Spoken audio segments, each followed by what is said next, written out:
আপনারা খুবই কম সময়ে এবং কম উপকরণ দিয়ে কিভাবে সুস্বাদু আলুর দম তৈরি করবেন আজকের এই ভিডিওতে আমি আপনাদেরকে বলবো, এবং নিরামিষ আলুর দম কীভাবে তৈরি করবেন।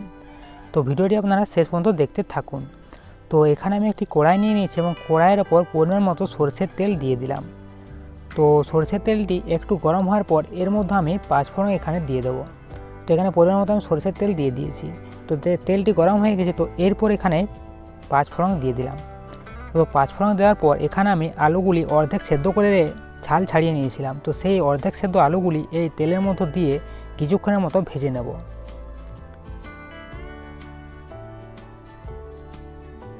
তো বেশি নয়, 1 মিনিট 1-1.5 মিনিটের মতো এই আলুগুলি আমি এখানে তেলের মতো ভেজে নেব।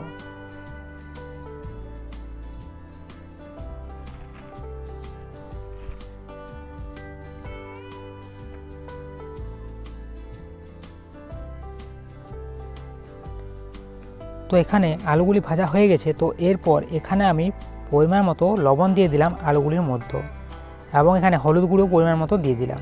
তো এরপরে এই নুন এবং হলুদ গুঁড়ো এটি ভালো করে মিশিয়ে দেবো আলুর সঙ্গে।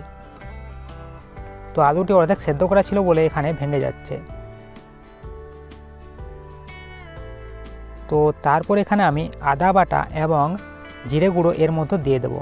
তো আমি এখানে নিরামিষ আলুর দম করছি, তো তার জন্য এখানে পেঁয়াজ রসুন কিছু এখানে ব্যবহার করব না। তো এখানে আদা বাটা এবং জিরে গুঁড়ো দিয়ে দিলাম। তো এগুলিও এর সঙ্গে ভালো করে আলুর সঙ্গে মিশিয়ে নেব।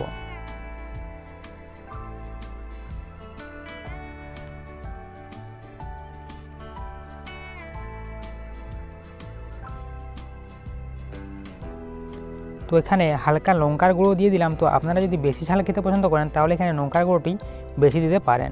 তো আমি এখানে হালকা করে লঙ্কার গুঁড়ো দিয়ে দিলাম। তো তারপর এগুলিকে ভালো করে আরেকবার মিশিয়ে নেব, এবং তারপর এখানে পরিমাণ মতো জল ঢেলে দেবো আলুটিকে সেদ্ধ করার জন্য।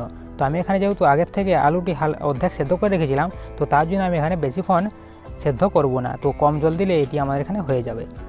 তো এরপর এখানে আমি জল ঢেলে দিলাম। তো দেখুন এখানে আমি কতটি জল দিচ্ছি। তো আপনারা যদি আলুটি আগে সেদ্ধ না করেন তাহলে কিন্তু একটু বেশি জল দেবেন। তো এখানে এতটি জল দিয়ে আমি এখানে রেখে দেব। তো এরপর এটি এখানে বেশিক্ষণ সেদ্ধ করব না, খুব কম সময়ের মতো সেদ্ধ করবো যাতে আলুগুলি পুরোপুরি সেদ্ধ হয়ে যায়। তো এখানে দেখতে পাচ্ছেন রঙটি কত সুন্দর এসেছে।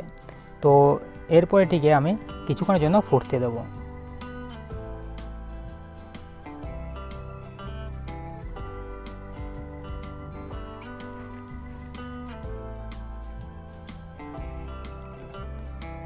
তো এখানে এটিকে 5 মিনিটের মতো ফোটালাম, এবং এখানে নিরামিষ আলুর দম তৈরি হয়ে গেছে, এবং দেখতে পাচ্ছেন কী সুন্দর কালার এসেছে এবং আলুগুলি পুরো গোটা আছে। তো ভিডিওটি যদি আপনাদের ভালো লাগে ভিডিওটিকে লাইক এবং চ্যানেলটিকে সাবস্ক্রাইব অবশ্যই করে দেবেন।